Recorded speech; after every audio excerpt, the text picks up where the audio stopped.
Na aula anterior, eu pulei a página 36 e nós precisamos terminar. Então, falando sobre William Tyndale, esse tradutor, ele estava na Inglaterra e falava inglês e o povo não tinha uma cópia da Bíblia na língua deles, então ele decidiu traduzir. Ele tinha acesso à Bíblia nas línguas originais, ele traduziu. E aqui na página 36 diz: após o Novo Testamento, Tyndale conseguiu traduzir uma boa parte do Velho Testamento, mas antes de terminar, a Igreja Católica, em 1536, acabou matando esse homem de Deus. Ele foi sufocado, e eles queimaram o corpo dele. E como vocês entenderam e viram no filme, eles colocaram uma corda aqui, sufocaram ele morreu, e depois eles queimaram o corpo dele. É muito difícil subestimar a influência desse homem. Pode ser que você nunca ouviu o nome dele, mas a influência dele existe até hoje. Ele criou expressões inglesas que são usadas até hoje entre os falantes de inglês. Por quê? Quando ele traduziu a Bíblia do hebraico e do grego para o inglês, ele pensou: como que eu vou expressar isso no inglês?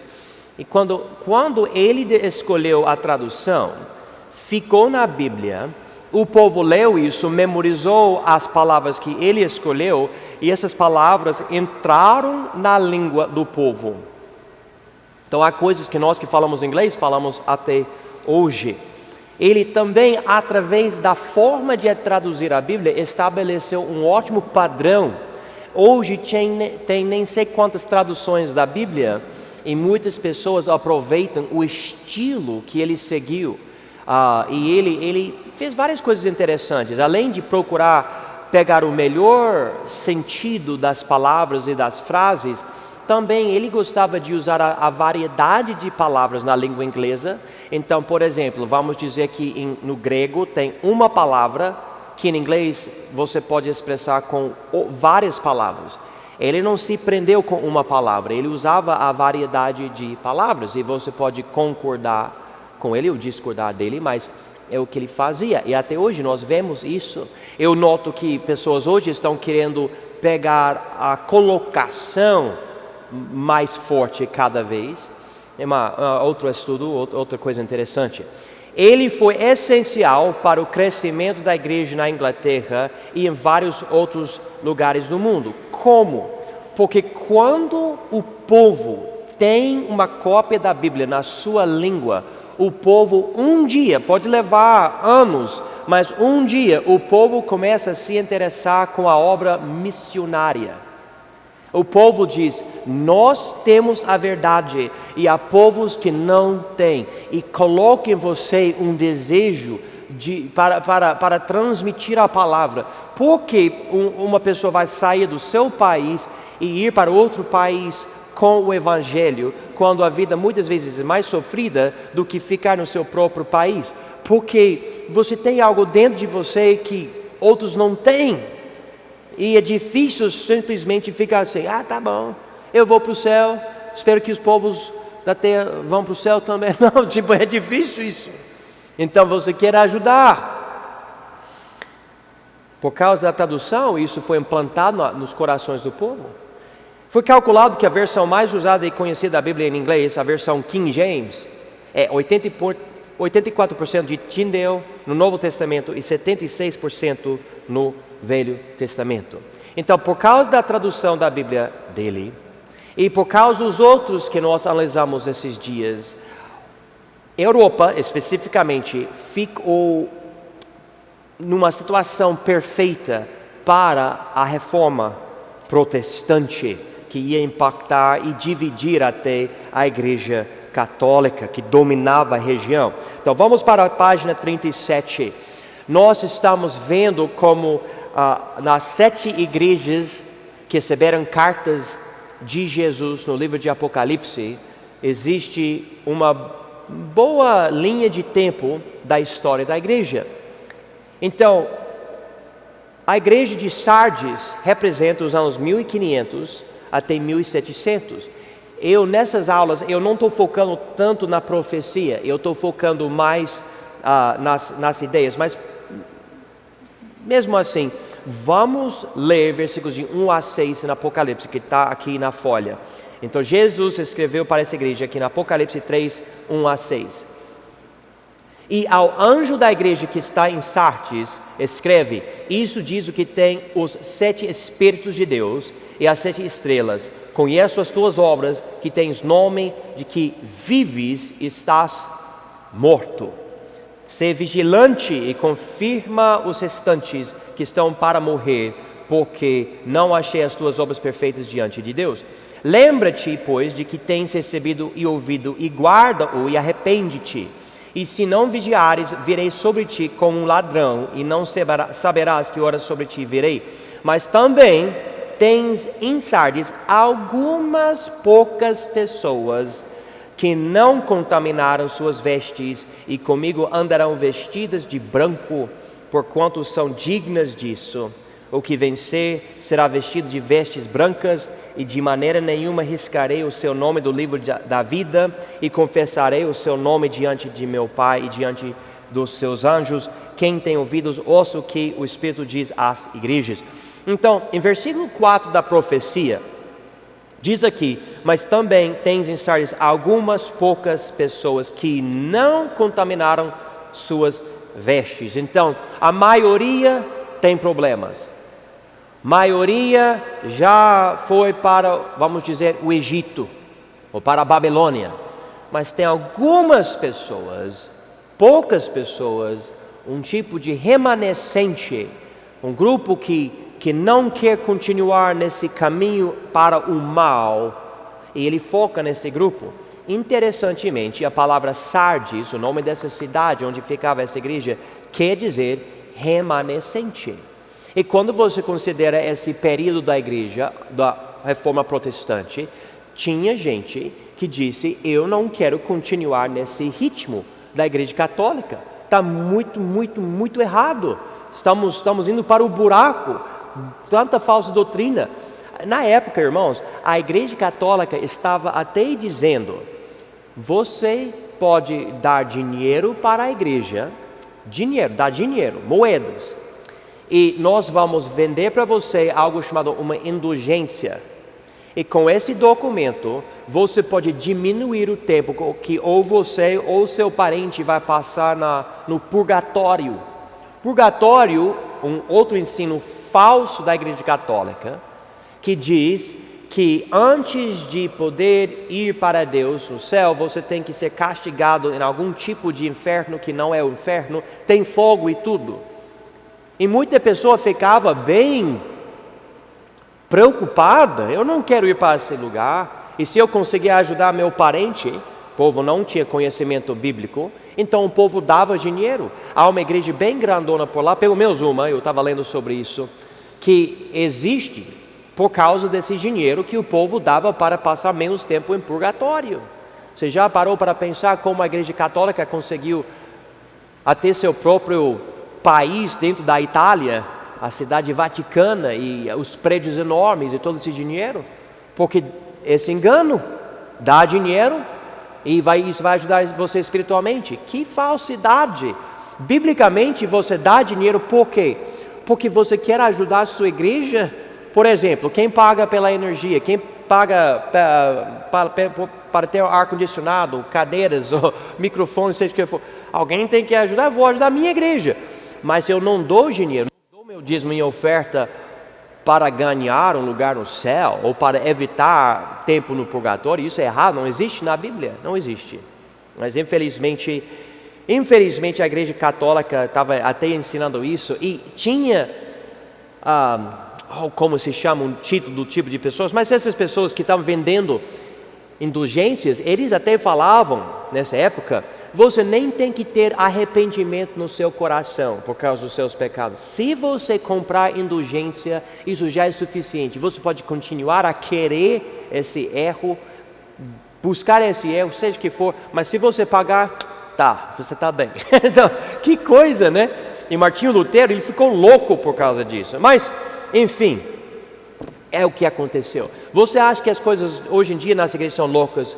São, mas isso é comum, porque já aconteceu muitas outras coisas ruins. Mas vamos ver aqui.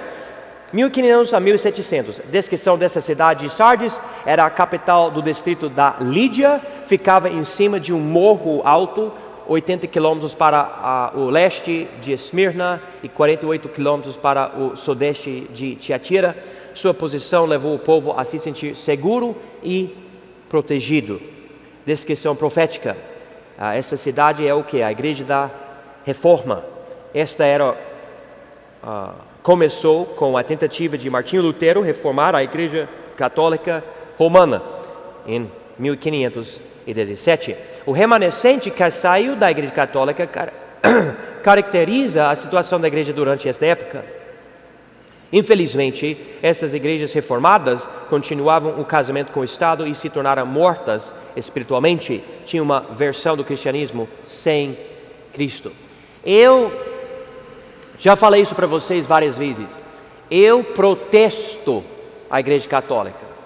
Eu protesto por causa das falsidades que levam pessoas ao inferno. Eu protesto.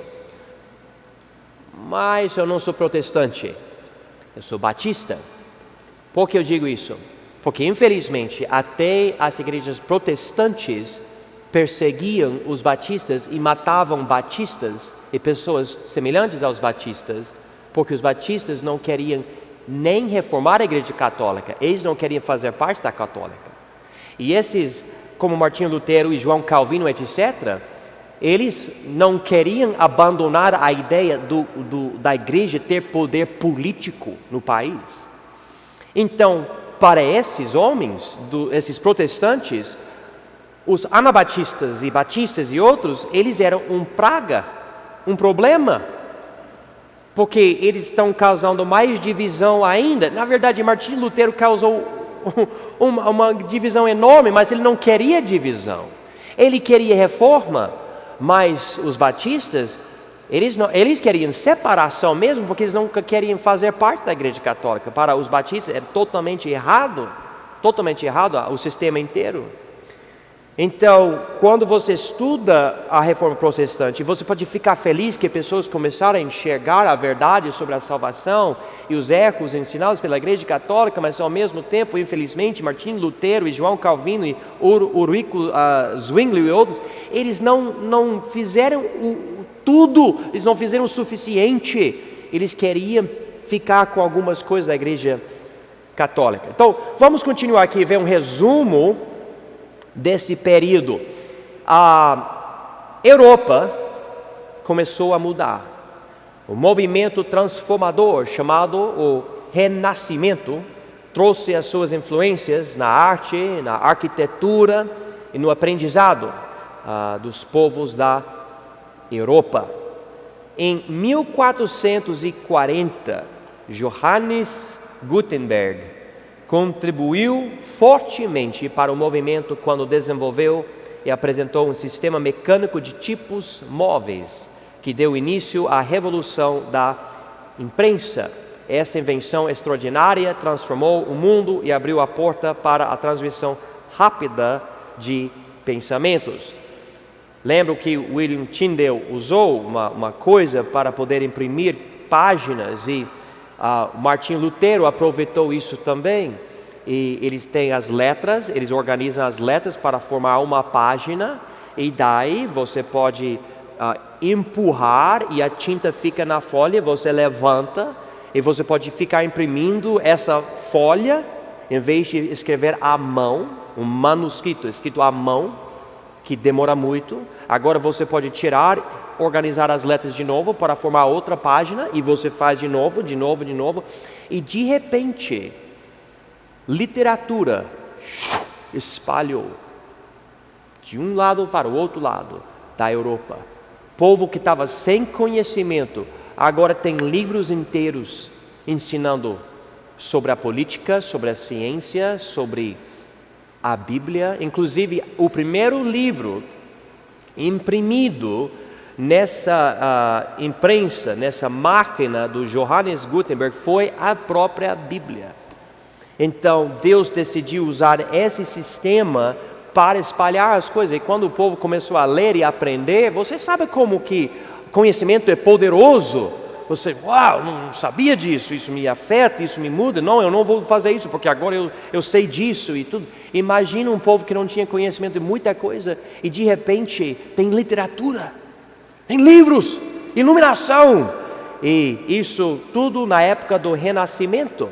Pessoas ficaram interessadas nas coisas clássicas da época dos gregos, os filósofos e tudo, e queriam voltar porque era a idade das trevas. E agora essa luz iluminando, e muito ajudada pela máquina criada, inventada pelo Johannes Gutenberg. Interessantemente, aparentemente na Ásia, China ou algum lugar assim, eles anos e anos, séculos antes, eles tinham inventado uma máquina bem semelhante, mas não sei, não teve o efeito, não cresceu e espalhou. Eu só imagino que isso não espalhou porque Deus não queria espalhar as religiões daquela região, Ele queria espalhar a Bíblia. Ele fez isso com Johannes Gutenberg. Homens como Martinho Lutero conseguiram aproveitar a abertura das mentes do povo por escrever documentos influentes que protestavam a corrupção da Igreja Católica. Isso dividiu a Igreja Católica entre os que seguiam a sua autoridade e os que rejeitaram a sua falsa doutrina. Os protestantes, os que protestavam a Igreja Católica, enfatizavam 3 ensinos bíblicos: que a salvação é pela graça por meio da fé, que o sacerdócio é de todos os santos e que a autoridade final do crente é a Bíblia. Vamos enfatizar isso rapidinho hoje à noite. Vamos para Efésios capítulo 2 nas nossas Bíblias. Então, os protestantes, ao ler a Bíblia, começaram a notar algumas coisas. E eles falaram, mas o que a Bíblia fala, não o que a Igreja Católica fala. A Igreja Católica falava boas obras, batismo, ceia do Senhor, sacramentos, você tem que dar dinheiro para a igreja, comprar indulgências, esse tipo de coisa. Mas a salvação não é pelas obras. A Bíblia diz aqui em Efésios 2, versículo 8: porque pela graça sois salvos por meio da fé. Isso não vem de vós, é dom de Deus. Não vem das obras para que ninguém se glorie. Agora, é bom marcar essa palavra em versículo 8, dom. Dom, uma outra tradução seria a palavra presente. Quem gosta de receber presentes, pode levantar a mão. É só presente se você recebe de graça. Se você precisa pagar, não é mais presente. Se chegar meu aniversário e minha esposa quer me dar um carro, e ela fala, você só tem que me pagar 100 mil, eu não vou pagar, porque é sempre para ser presente, né? Deus diz que a salvação é dom de Deus, porque é pela graça dele. Você não merece, você é pecador. Mas o que eu preciso fazer? Ele diz aqui, por meio da fé. Que é fé? Fé é fazer boas obras? Não, ele diz aqui, isso não vem de vós, é dom de Deus, não vem das obras, para que ninguém se glorie. Salvação é quando você crê em Jesus, e daí Ele salva você e você nem merece. Amém, é isso mesmo, é isso que a Bíblia fala. Mas a Igreja Católica não ensinava isso. A Igreja Católica ensinava, não é somente crer, não, você vai ter que fazer isso e aquilo. E Martinho Lutero estava ficando louco por causa disso. Nós vamos ver a situação dele, ele é um caso muito interessante. Agora, segunda coisa, vamos para Hebreus 4, por favor. Hebreus 4. Também a Igreja Católica inventou por pegar algo do Velho Testamento e colocar no Novo. Eles pegaram a ideia que há uma classe de crentes dentro da igreja chamado o sacerdócio. Hoje existe a palavra padres, os padres.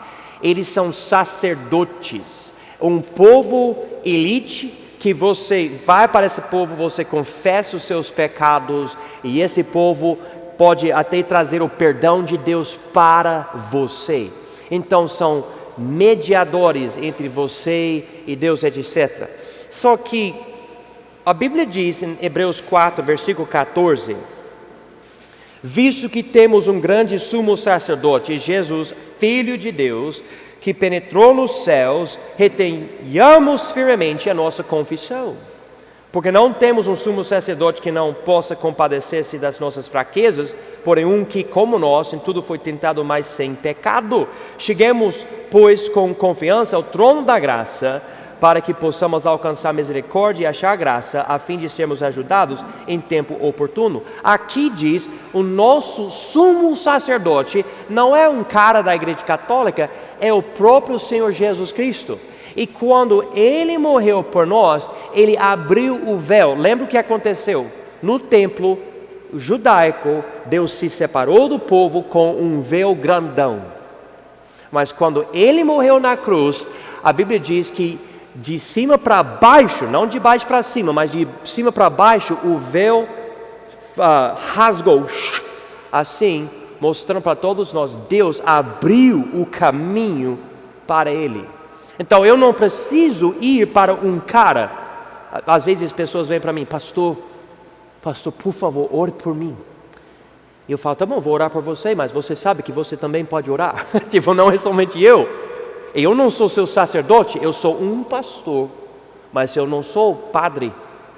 A Bíblia dá acesso para, se você crê em Jesus, você tem o mesmo acesso a Deus, porque é pelo sangue dele. Vamos ver o mesmo livro de Hebreus, mas vamos para o capítulo 10.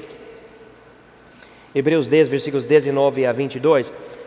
Tendo, pois, irmãos, ousadia para entrar no santuário pelo sangue de Jesus, pelo novo e vivo caminho que Ele nos consagrou, pelo véu, isto é, pela sua carne, e tendo um grande sacerdote sobre a casa de Deus, cheguemos com verdadeiro coração, em inteira certeza de fé, tendo os corações purificados da má consciência e o corpo lavado com água limpa. Então, com ousadia, vai para Deus, ora a Ele, peça perdão, peça a ajuda dEle. Você tem acesso livre, não tem nada para separar você agora, e você com certeza não precisa de um grupo de homens, de uma certa igreja, para ter acesso a Deus. Nós podemos ver o que Pedro disse também, mas vamos continuar a ver a terceira coisa aqui, que a autoridade final do crente é a Bíblia. Vamos para 2 Timóteo capítulo 3, por favor.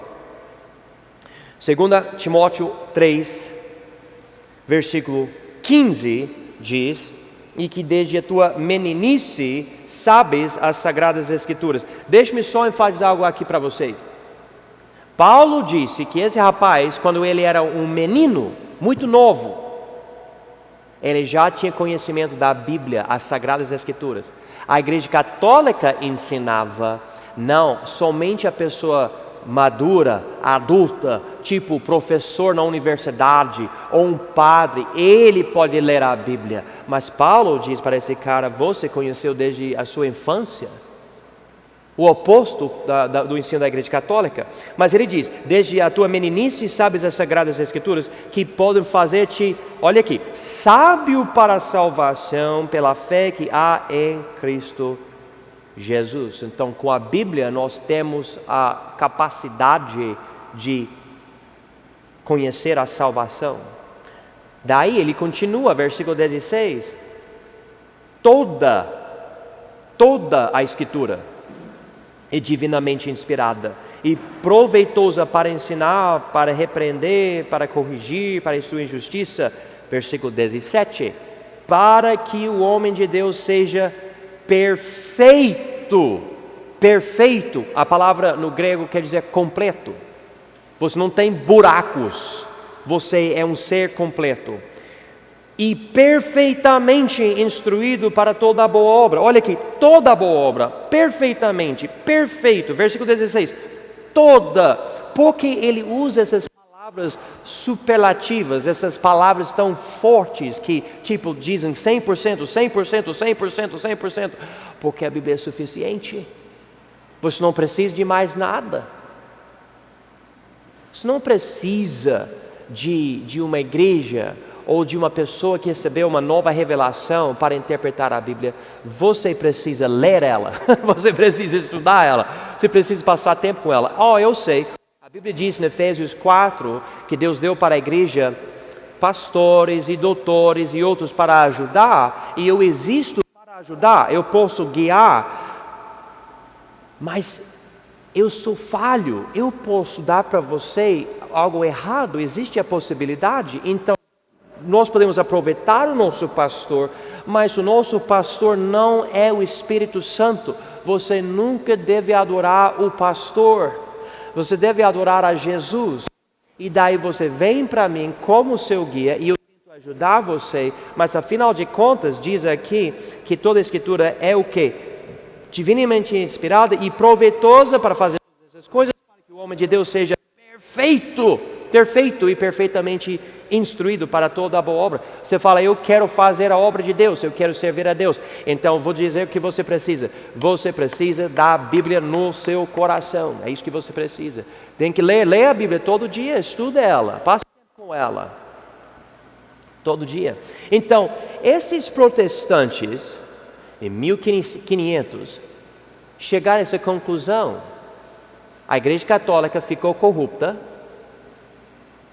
nos separou da Bíblia, nós estamos lendo ela e percebendo que ela em si já é a palavra de Deus para nós, já é suficiente. Inclusive aqui em versículo 16, onde diz toda a Escritura é divinamente inspirada, essa palavra inspirada na língua original dá a ideia de um barco que tem uma vela, e o vento passa e bate na vela e leva o navio. O barco não muda, não, é a mesma coisa, mas vai. E a ideia é que Deus não pegou a mão do escritor para ele escrever assim. Deus influenciou Paulo, Pedro, Tiago, João para escrever, e você vai notar aqui a sabedoria de Deus na Bíblia e ao mesmo tempo ainda a linguagem, a influência cultural, a sabedoria, a lógica, a cultura, a personalidade de cada escritor. Você pode, por exemplo, comparar Paulo e Pedro. Eu já preguei para vocês todos os livros de Paulo, e menos 2 Coríntios que eu estou ensinando agora, e todos os livros de Pedro, ele só tem 2. E Paulo, ele é um cara de lógica, você pode criar um esboço de qualquer coisa que ele escreve. E Pedro não. Ele era pescador de peixes, ele está aqui, ele está aqui, e tem algo maravilhoso ali, mas é muito mais difícil, muito mais. Mas você ainda vê que Deus inspirou os dois, e você passa tempo com Pedro, você pensa, olha, tem algo aqui que é para mim, algo bom aqui. Então Deus não perdeu nada em escolher homens diferentes, e Deus conseguiu até usar as personalidades diferentes. Lucas, ele era um doutor, Paulo, ele fazia tendas, Pedro, ele era pescador, pessoas de uma variedade, e Deus não errou, mas esse livro aqui, as Sagradas Escrituras, é suficiente, e Deus usou essas pessoas, e infelizmente, as seitas sempre fazem isso, as seitas, eles falam uma de duas coisas, ou você precisa de nós para interpretar a Bíblia, ou a Bíblia tem erros e nós temos o certo. Nós vamos corrigir os erros da Bíblia. O certo é dizer a Bíblia acima de todos nós, vamos crer nela e deixar ela ser o nosso guia e tudo, porque é a palavra de Deus, é o que Deus nos deu.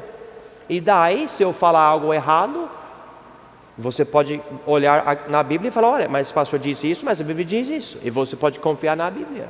Tenha paciência, porque também sua leitura pode ser errada. Preste atenção quando você lê, porque como eu posso errar, você pode errar também. Então, não fica louco, mas ao mesmo tempo compreende essas coisas. Página 37, vamos continuar. Ainda que Martinho Lutero fosse o pai da reforma protestante, ele não era o único líder espiritual do movimento para reformar a igreja. Outros homens de grande influência eram Ulrico Zwinglio, João Calvino e Menno Simons. Desses homens, Menno Simons representava os homens que querem reformar a própria reforma protestante. Ou seja, ficou claro para ele e para muitos outros que a transformação exigida pelos reformadores protestantes não era suficiente. Esse Menno Simons, vocês vão entender mais, mas ele se ligou com os anabatistas. Ele também, dos anabatistas surgiram os menonitas, Amish e outros grupos também. Mas nós batistas concordamos com muito que esse homem falou, mais do que os outros em vários aspectos. E isso não quer dizer que os outros não falaram nada legal, eles falam muita coisa boa. Nós podemos concordar muito com o que Martinho Lutero, João Calvino e Ulrich Zwingli falaram, só que eles tiveram erros grandes.